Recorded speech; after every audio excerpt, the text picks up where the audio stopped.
All right. That'll be everything then, unless you have something further. No, that's all we have, Rob. Thank you. Thank you. Remember what I told you.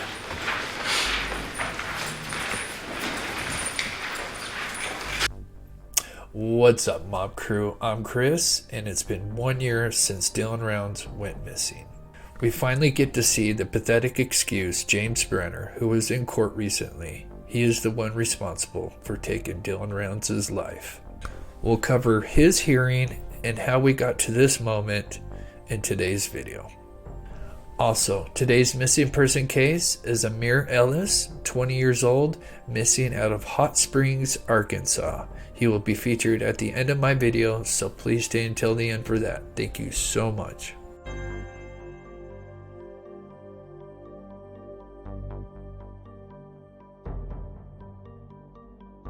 Welcome back to the channel, everybody, where we cover murder, mystery to the missing. James Brenner, a 59-year-old pathetic man who took the life of a bright teenage boy named Dylan Rounds in what many call a snap moment of rage. Brenner was seen for the first time in court in a recent hearing took place in Box Elder. In this courthouse Monday afternoon, James Brenner is charged with aggravated murder and desecration of a human body. He limped into the courtroom wearing an orange jumpsuit, handcuffs, and cuffs around his ankles. His attorney asked Judge Brandon Maynard for co-counsel to be appointed in this case. That as well, Mr. Brenner. Is that a yes? Yes. Thank you. All right.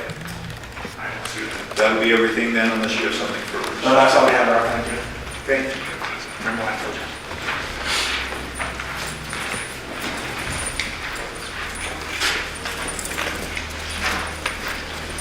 Last year on Memorial Weekend, while James Brenner was squatting on some property in a trailer that was located close to a garage that would be used to cover Dylan's grain truck. On that Saturday, Dylan Rounds had gotten up early that morning since a storm was passing through. Dylan wanted to get his grain truck inside the garage before the rain came, since he had his seed loaded in the back of the grain truck. While Dylan was driving to the property, he had made 2 phone calls that morning, one to James Brenner, who didn't answer, and another to his grandmother Karen, who he spoke to for a brief moment. This was at approximately 6:51 a.m. As Dylan would approach the property entrance, there was a gate with a barbed wire that had a padlock on it that apparently Brenner placed on it. From here, it is a bit of speculation, but it's believed Dylan Rounds would have approached the garage and the grain truck, which is close to Brenner's trailer, and either before Dylan got inside the grain truck or after, it's believed Brenner could have ambushed Dylan Rounds and shot the 19-year-old, and sadly Dylan's life was taken. To explain how we learned of this, we move on to the rest of that day and the following months. So apparently after Brenner had cleaned himself up and tossed Dylan's boots near the dirt mound, he would drive Dylan's truck around with Dylan's iPhone on him, which would end up pinging in several locations early that day. But the most important was the very last ping on Dylan's iPhone, where it would send out one last ping from an app on Dylan's phone. Since the service and towers out in Lucin are not the best, you can only get an approximate location of the ping. But this last one ended up pinging by a goalie close to 3 p.m. that day. This goalie is close to the Lucin Pond, which is an area where we had searched before and is where Brenner disposed of Dylan's iPhone. This footage here shows us looking at the Lucin Pond, not knowing it at the time, but Dylan's iPhone was actually sitting in that pond less than 20 feet from where we were standing, but we had no idea that it was in there.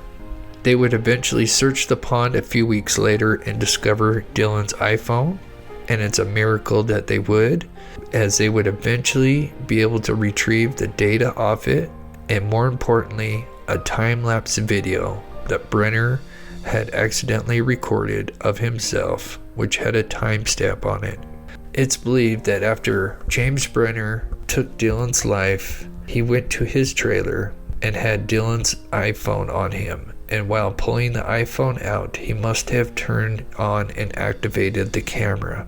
This camera ended up getting a time-lapse video which shows Brenner cleaning a gun, and he appears to have blood on him. This was taken just before 7:30 a.m. that morning, meaning Dylan's life was taken sadly just minutes after arriving on that property.